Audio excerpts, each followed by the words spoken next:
하나님의 자녀는 날마다 주님을 바라보는 자들이고, 그래서 하나님의 자녀는 날마다 하나님을 향하여 기도하며 살아가는 자들이 주님의 자녀입니다. 이들은 선택받은 자들인 것입니다. 그래서 세상을 쫓아 살아가서는 안 됩니다. 우리는 세상을 쫓아 세상 것에 파묻혀서 살아가는 자들이 아닙니다. 그런데 세상의 파도가 정말 크게 우리에게 다가옵니다. 여러분, 세상을 쫓으면 세상에 미치게 되는 겁니다. 세상에 미치게 되면은 어떤 일이 벌어지냐면 하나님의 것들을 다 잃어버립니다. 그래서 세상의 파도는 늘 우리를 삼킬 것처럼 강하게 다가오지만, 오늘 예배를 드리고 우리가 하나님의 자녀가 되었다면은 세상과 양다리를 거치지 마시고 오직 하나님만 바라보는 은혜가 있기를 예수 이름으로 축복합니다. 세상에 미치면 잃는 게 많아요. 내 마음도 잃고, 내 돈도 잃고, 내 건강도 잃고, 제일 중요한 건 하나님을 바라보는 이 은혜의 눈을 잃어버립니다. 그러나 하나님께 미치면 얻는 게 많습니다. 하나님께 미쳐야 영권도 주시고, 인권도 주시고, 물권도 주시고, 그래서 성경에 나오는 인물들이 보면 하나같이 세상이 파도가 어마어마하게 크게 다가와도 이 사람들은 양다리 걸치지 않고 하나님께 미쳤기 때문에 하나님의 말씀을 듣고 그 세대 가운데 하나님의 뜻을 이루려고 발버둥치다 보니까 하나님이 하늘문을 여시고 하나님의 은혜를 부어주셨더라. 힘으로도 안 되고 능으로도 안 됐는데 하나님이 성령으로 충만케 해주셨더니 되었습니다 라고 기록된 게 바로 이 성경책의 내용들 아니겠습니까? 오늘 예배를 드리는 여러분, 무엇이 나를 미치게 하고 있는가? 오늘 말씀을 통하여 자신을 바라보는 은혜가 있기를 축복합니다. 나를 미치게 하는 게 무엇인가? 여기 기웃 저기 기웃하면서 우리는 무엇에 우리의 시선을 뺏기며 살아가는지를 잘 봐야 됩니다. 여러분, 예수님은 하나님이세요. 예수님은 온전한 하나님이기 때문에 그 자체로 거룩하시고 구별되셨습니다. 그런데 성경을 보면은 예수님도 하나님 그 자체시지만 고난을 받으셨다 그러고 말씀합니다. 히브리서에 보면 예수님은 하나님의 아들이시라도 고난을 통하여 순종함을 배웠다. 그래서 온전케 되었다라고 성경은 말씀합니다. 왜 예수님이 고난을 당해야 될까요? 죄의 육신을 입었기 때문입니다. 그래서 고난을 당하는 자들의 마음을 우리 예수님은 공감해 주세요. 우리에게도 고난이 있습니다. 여러분, 하나님은 여러분과 저를 은혜로 부르시고 또 그런 다음에 훈련하셔서 준비되게 하십니다. 아멘. 제가 96년도인가요? 군대를 갔는데 군대를 가자마자 군에서 느낀 이 다름, 그것이 충격이었는데 사회에서처럼 당신이 원할 때에 자고 먹고 싶은 걸 먹고 이게 아니었습니다. 훈련이 시작되면 군대에서 주는 것을 먹어야 되고 군대에서 준비한 훈련 프로그램 가운데 제가 들어갔어야 됐어요. 이것을 거부하면 여러분 큰일 납니다. 군생활 못해요. 그래서 하나님도 여러분과 우리를 은혜로 부르신 다음에 우리를 훈련하십니다. 훈련의 목적은 뭐냐면 우리를 준비되게 하시는 겁니다. 하나님의 뜻대로 우리가 살아가도록 우리를 준비하는 것이 하나님의 훈련의 목적입니다. 아멘. 이걸 알고 있어야 돼요. 하나님은 그래서 하나님의 뜻대로 하는 사람을 좋아하십니다. 그러나 사람은 내 뜻, 내 생각대로 하려고 그래요. 저부터. 그러다 보면 자꾸 부딪힙니다, 여러분. 사람 간에 부딪히고 내 자아와 하나님의 성령이 부딪히고 늘 부딪힙니다. 그래서 하나님은 왜 여러분과 우리를 훈련하게 하시는지를 알아야 돼요. 내 뜻, 내 생각이 아니라 하나님의 뜻대로 하기 위해서. 그래서 하나님은 하나님의 뜻대로 하는 사람을 주님은 좋아하십니다. 여러분, 우리는 누구를 바라봅니까? 언제나 하나님을 바라보셔야 됩니다. 하나님을 바라보시기를 축복합니다. 하나님, 나에게 고난이 왔습니다. 이 고난을 빨리 좀 지나가게 해주세요. 하나님, 이 고난을 빨리 좀 해결해 주세요. 우리는 그렇게 기도하는 것이 전부가 되어서는 안 됩니다. 하나님, 이 상황에서 나를 향한 하나님의 뜻이 무엇입니까? 여러분, 이 질문을 하나님께 분명히 던져야 돼요. 제가 23살에 미국을 갔는데 그 전까지는 제 삶에 어려움이 사실 없었습니다. 제 생각대로 됐고 제 뜻대로 됐고 그렇게 사회적으로 뭐 탁월한 건 아니지만 고만고만하게 살았습니다. 그런데 가부장적인 이 가정과 늘 주말이면 부모님 댁에 가서 부모님 이손을 도와야 되고 주일날 교회 간다는 이런 생각은 꿈을 못 꿉니다. 그런 환경이. 그래서 하나님이 태평양을 건너게 하셔서 미국에 혼자 뚝 떨어뜨려 놓아갖고 모든 걸 다 바꾸셨습니다. 일어나니까 주일이면 교회 가서 예배 드리고 새벽에는 교회 가서 또 새벽 기도 드리고 저녁에 가서 또 목장 예배 드리고 전도 모임하고 완전히 삶이 360도가 아니라 그냥 홀라당 바뀌어 버렸습니다. 이것이 하나님의 뜻입니다, 여러분. 나는 이방 땅에서 모르는 그 환경에서 큰 위기 가운데 나는 놓였다. 이렇게 생각한 적이 많았거든요. 그런데 하나님은 그 위기가 나에게 있어서는 새로운 기회로 하나님은 만들어 가셨다. 그것을 발견하게 되는 것입니다. 여러분, 여러분이 오늘 위기 가운데 있다고 생각하시는 분이 있습니까? 오늘 본문은 사실 이 위기예요. 이스라엘 백성들이 12명의 정탐꾼을 보내서 하나님이 주시겠다고 하는 그 젖과 꿀이 흐르는 약속의 땅을 12명을 보내셨습니다.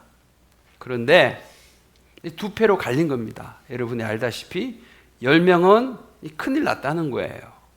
이 엄청난 위기 앞에 어떡하냐. 발을 동동 구르고 그들은 너무나 장대하고 커 보이고 우리는 메뚜기 같다는 거예요. 그러나 이 두 명은 위기가 위기로 끝나는 것이 아니다.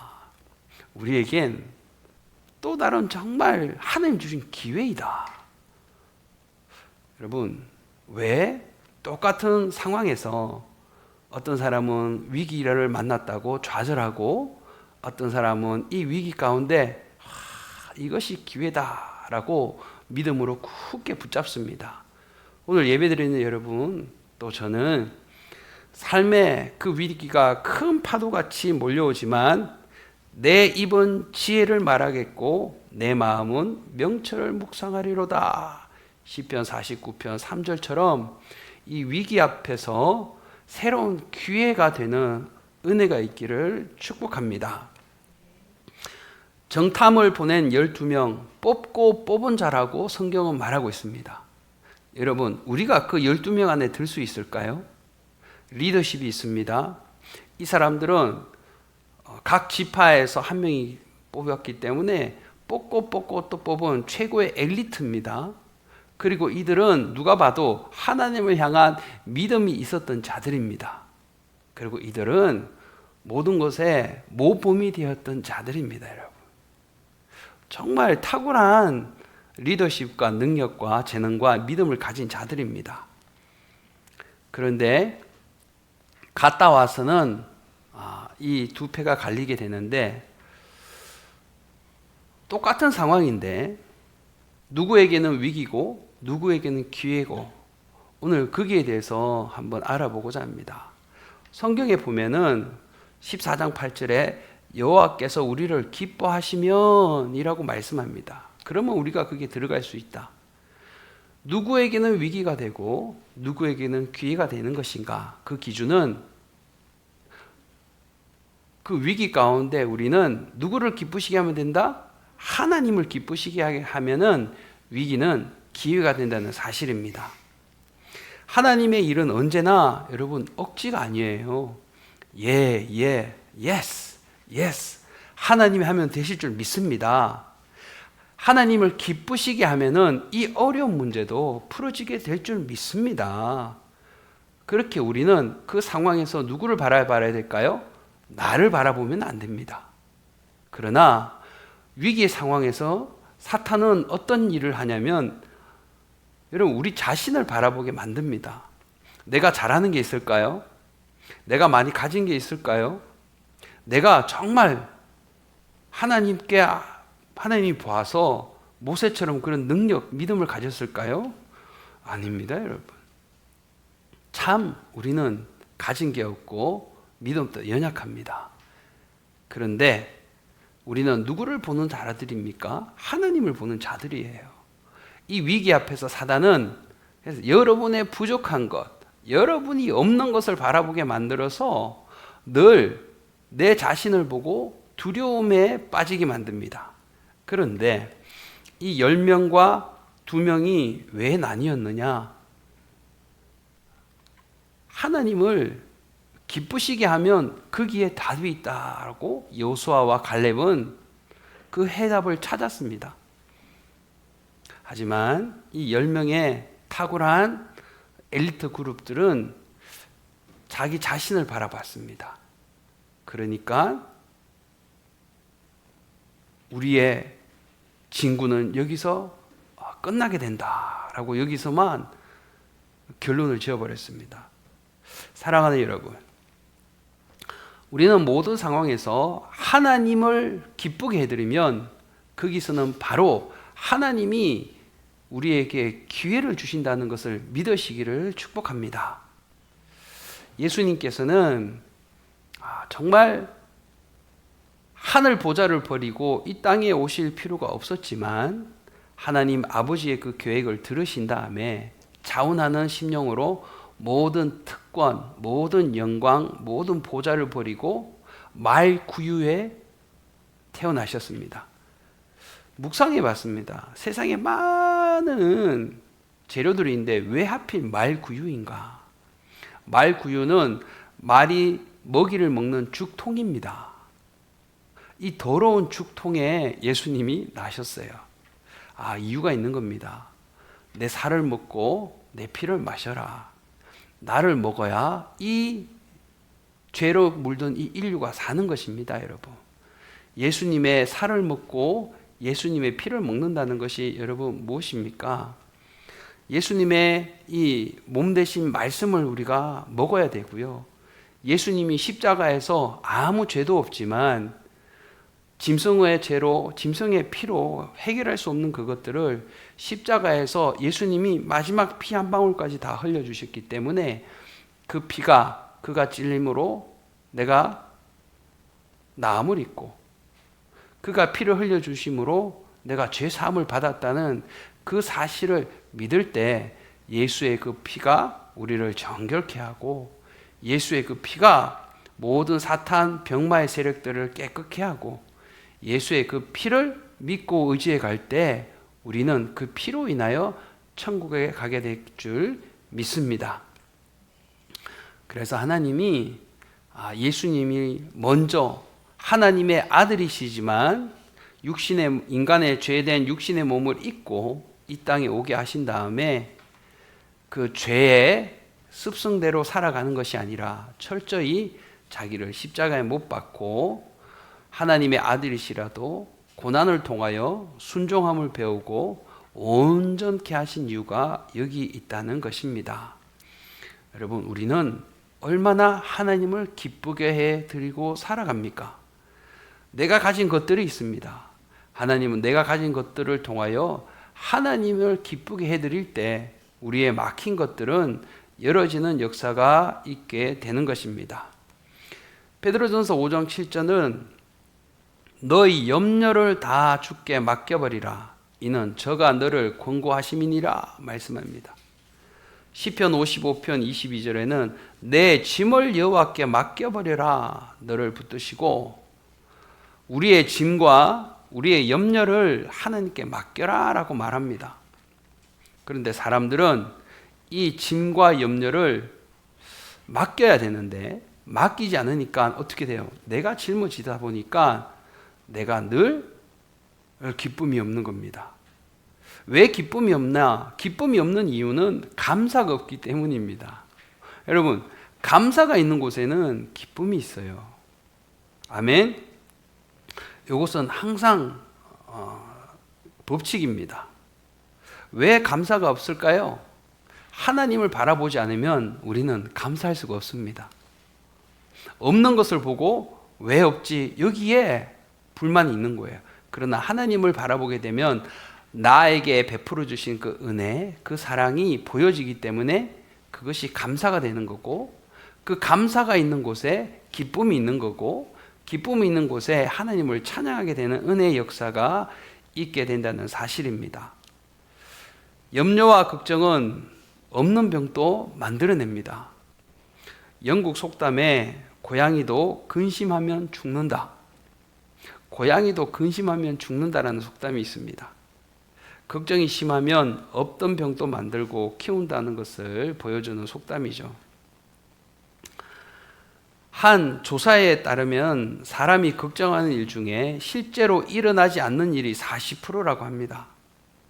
그리고 이미 지나간 일들이 30%, 별로 중요하지 않는 일들이 22%, 우리 힘으로 어찌할 수 없는 일은 고작 4%에 불과합니다.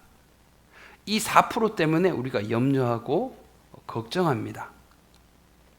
남녀노소 통계적으로 보면 끊임없이 걱정하는 게 10대는 진로 때문에 걱정합니다. 20대는 학업과 취업 때문에 걱정합니다. 30대는 이 생활비 때문에 걱정해요.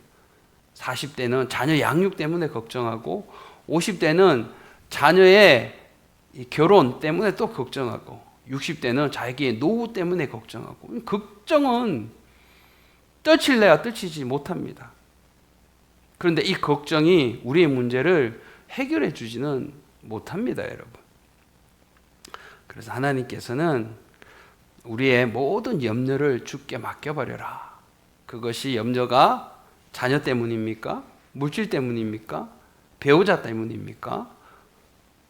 대부분 이 문제에서 이 염려가 나오고 걱정이 나오게 되는 것입니다. 과연 이 짐과 이 염려가 우리 가운데 있을 때 하나님께 우리는 얼마나 기쁨을 올려드릴 수 있을까? 이게 불가능하다는 거예요. 오늘 예배드리는 여러분과 저는 모든 염려를, 모든 짐을 십자가 앞에 내려놓고 하나님, 내가 내려놓습니다. 성령님 처리해 주세요. 예수님 부탁합니다. 이 모든 것을 다 내려놓고 가시고 나갈 때는 가벼운 복음 말씀 능력으로 채워지는 은혜가 있기를 예수 이름으로 축복합니다.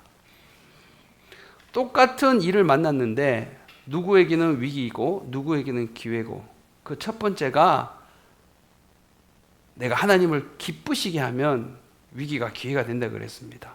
두 번째는 9절에 보면 여호와는 우리와 함께 하시느니라. 위기를 만났을 때 나는 누구와 함께 하느냐, 이걸 여러분 찾을 때 위기가 기회가 될 줄 믿습니다. 10명의 정탐꾼은 사실 없는 말을 꾸며내지 않았습니다. 젖과 꿀이 흐르는 놀라운 풍요한 땅입니다. 그런데 가보니까 장대한 성이 있고 장대한 백성들이 진을 치고 있습니다. 팩트를 전했어요. 사실입니다. 거기에는 거짓이 아무것도 없습니다. 그런데 과연 그러면 누가 이 땅을 정복할 수 있겠습니까? 하나님이 아니라고 봤습니다. 이 10명은. 여기에 문제가 있는 거예요. 여러분, 우리의 인생의 모든 문제는 결국 하나님입니다. 우리의 선택은 항상 하나님이 되어야 될 줄 믿습니다.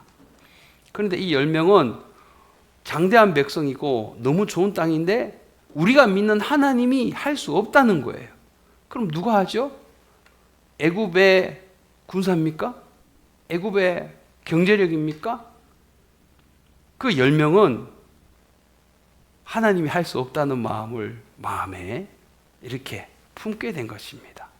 이것이 결론적으로는 위기의 때 그들이 일어서지 못하는 결정적인 이유가 됩니다.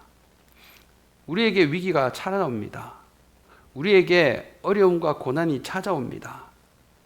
근데 하나님이 와도 이건 못해. 예수님이 죽으셨다가 다시 부활하셨다가 다시 이 세상에 오셔도 이 문제는 못할 거야. 가끔씩 이런 이야기를 하는 사람들을 제가 들어볼 때가 있습니다. 이거는 하나님이 와도 못하신다는 거예요. 여러분 정말 그렇습니까? 이 10명의 스탠스가 그랬다는 겁니다. 지금 이 10명의 마음가짐이 하나님이 와도 이건 못한다는 겁니다. 여러분 과연 그럼 누가 합니까? 다윗과 골리앗이 서로 싸움을 앞에 두고 있는데 많은 이스라엘 백성들도 다윗이 이기리라고는 생각을 못했습니다. 왜죠? 골리앗이 너무 커 보입니다. 이거는 불가능의 문제입니다. 하나님이 와도 안 된다고 생각했을 때 다윗은 너는 창과 단창으로 나오지만 나는 만군의 여호와의 이름으로 나아가노라. 아멘. 이것이 이 전쟁의 승패를 바꿔버렸습니다.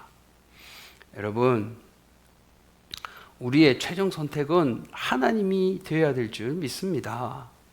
하나님밖에 없어요, 해결책은. 그 장대한 백성을 우리가 어떻게 쓰러뜨리겠습니까? 우리는 힘이 없습니다. 그러니까 기도하는 거죠. 하나님이 나의 도움이 되셨습니다. 주님 도와주세요. 여러분, 이것이 기도입니다. 사람을 찾지 마시고 그 위기 가운데 하나님을 찾는 은혜가 있기를 축복합니다. 우리가 고난 중에 있을지라도 그래서 나를 건져주세요. 끝나게 해주세요. 이것이 끝이 아니라니까요. 고난 가운데 하나님의 뜻이 있음을 알고 주님의 이름으로 우리는 이겨내야 합니다. 하나님, 이 상황 가운데 무엇을 깨닫기를 원하십니까? 하나님, 이 고난 가운데 하나님 나를 왜 이 고난 속으로 빠지게 하셨습니까? 하나님, 12명 중에 2명은 이 질문을 주님께 던졌습니다. 그때 10명은 그 질문을 던지지 못합니다. 그냥 위기 가운데 잠식되어 버렸어요. 이 여호수아와 갈렙만 이 고난 가운데 하나님 나에게 원하는 것이 무엇입니까? 나는 믿음으로 나를 바라봐라. 그래서 사람들은 절대 이룰 수 없다고 했을 때 여호수아와 갈렙은 하나님 깨닫는 은혜를 주십시오. 하나님 여기서 우리가 무엇을 해야 되겠습니까? 여러분 위기 가운데 이렇게 한번 기도해 보시기 바랍니다. 하나님은 분명히 응답하실 것입니다.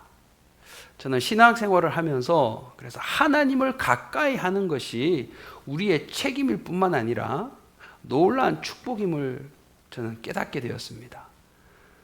하나님을 찾는 것이, 가까이 하는 것이 책임이라고 생각하는 성도들이 꽤 있어요.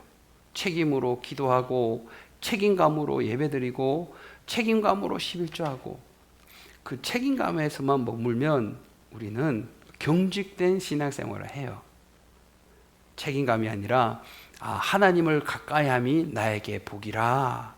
시편 73편 말씀처럼 우리가 하나님을 가까이 했을 때 하나님께서는 우리가 늘 하나님을 찾고 의지했을 때 하나님께서는 이 어려운 상황 가운데 하나님은 절대 우리를 홀로 내버려 두지 않습니다. 하나님은 이 고난을 통하여 우리가 하나님을 찾게 되고 이 어려움을 통하여 하나님께 간절히 매달리게 된다는 사실입니다. 사실 하나님은 우리에게 바라는 것이 아무것도 없어요. 이 세상 모든 것이 하나님 거 아닙니까? 하나님은 우리에게 바라는 것이 아무것도 없습니다. 모든 것을 가지셨어요. 하나님은 뭘 원하실까요? 교제하기를 원하십니다. 이 어려움을 통하여, 이 고난의 문제를 통하여 무릎 꿇고 주님을 간절히 부르니 주님의 성령이 내 마음에 들어옵니다. 주님의 마음이 깨달아집니다. 주님의 마음이 이랬군요, 하나님. 그런데 저는 세상만 바라보니 주님의 마음을 몰랐습니다. 하나님은 여러분과 우리를 교제하기를 원하십니다. 이 어려움 가운데 하나님은 우리를 연단하기를 원하십니다. 그래서 준비되기를 원하십니다. 어떻게 해요? 내 뜻이 아니라 하나님의 뜻대로 살아갈 때 거기에 영생이 있고, 하나님의 뜻대로 살아갈 때 거기에 평안이 있습니다. 거기에 하나님의 사랑이 부어지는 것입니다. 아멘. 하나님은 약속의 땅을 주리라 하셨고, 가서 정탐을 하고 와서 더 확실한 믿음과 소망으로 그곳에 들어가게 하는 것이 하나님의 뜻이었습니다. 그런데 그 하나님을 기뻐하지 않을 뿐더러 그 하나님과 함께 하기를 거부한 10명의 정탐꾼과 그의 말에 흔들리는 이스라엘의 백성들의 모습을 우리는 보았습니다. 고난 중에 무엇을 깨닫기를 원하십니까, 하나님? 이 어려움 가운데 내가 무엇을 보기를 원하십니까, 하나님? 우리는 하나님께 이 물음을 꼭 던져야 됩니다. 그냥 끝나게 해주세요. 그냥 해결해 주세요. 하나님이 원하시는 기도가 거기서 끝나기를 원하는 게 아닙니다. 하나님, 끊임없이 몰려오는 이 파도 같은 이 위기, 계속 이 파도가 친다고 여러분, 이 파도가 육지를 삼키지 않는 걸 우리는 보지 않습니까? 그래서 오늘 예배드리는 여러분과 제가, 하나님이 여러분을 기뻐하시면 위기는 기회가 됩니다. 하나님이 여러분과 함께 하시면 위기는 기회가 됩니다. 여러분과 제가 있는 것이 있습니다. 내가 있는 이것으로 하나님을 어떻게 기쁘게 해드릴까? 내가 가진 물질, 내가 가진 은사, 내가 가진 달란트로 나는 하나님을 어떻게 기쁘게 해드릴까? 여기에 우리의 마음이 있을 때 하나님은 모든 위기, 큰 집채만한 파도가 올지라도 하나님은 그것을 잠잠케 하시고, 하나님께서는 모든 위기 가운데 더할 수 없는 찬스, 기회로 여러분과 우리를 승리하여 하나님의 영광을 더 높이는 도구의 삶을 살아가기를 예수 이름으로 축복합니다.